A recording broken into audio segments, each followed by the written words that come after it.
What's up guys, and welcome to another episode of El Jardín Perdido. Today we're growing dragon fruit from seed.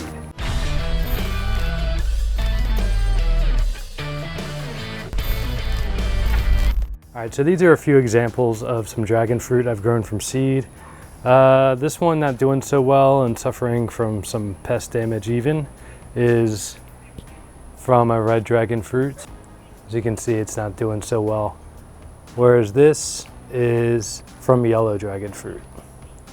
Luckily for me, I prefer yellow, so in some time I'm probably going to transplant some of this out.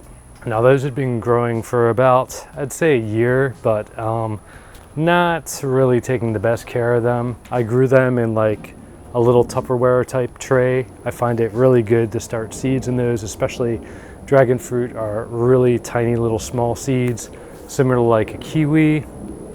They have kind of a gelatinous coating that I'll walk you through how to rinse that off. So ideally what I did was split a dragon fruit, try to, as cleanly as you can with a little sharp knife or something, just try to separate those seeds without getting a lot of pulp and flesh on them.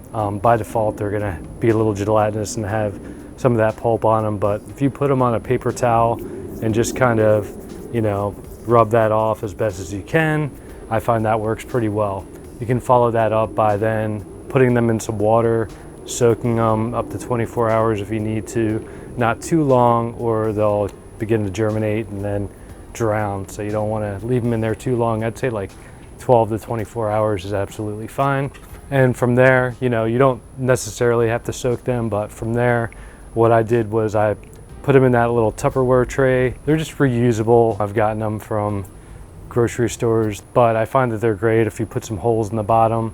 They make like a mini greenhouse, and I've germinated lots of things that way. Since the seeds are so small, that's another reason why I use that little greenhouse, because I'm not messing with them at all. Sometimes you can overwater and like little seeds like that can spill out. So the soil itself is already pre-saturated, so that works out pretty well. And basically I'm just placing the seeds in there, maybe pat them as well as you can, but to be honest, the smaller the seeds, they don't really have to be in too deep. And if you really wanted to, you could accelerate germination by just keeping them in the dark, somewhere warm. I just put them outside, not in direct sun, but in some shade, and they fare really well. In just a couple of weeks, you'll probably see some little green sprouts.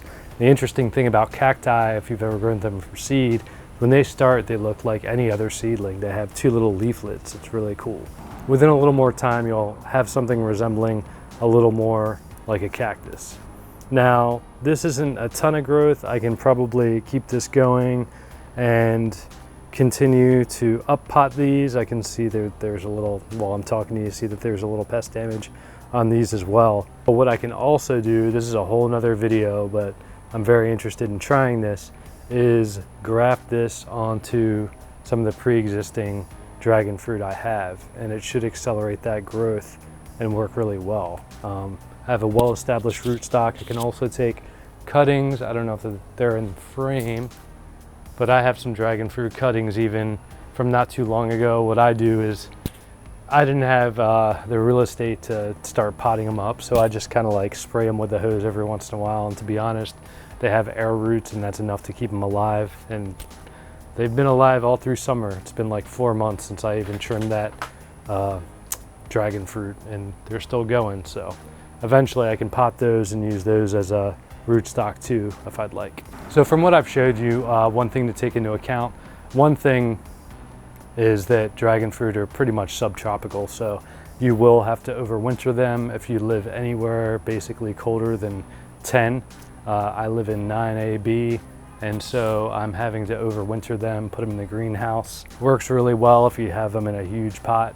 You make a trellis within that pot and you can move them in and out of wherever you need to do.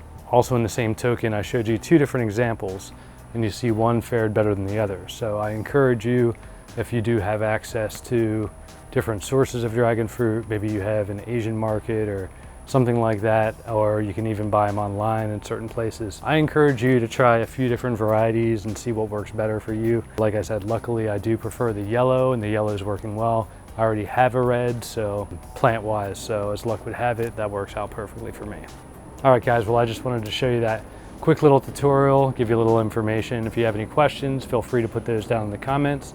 And as always, thanks for tuning in. Until next time.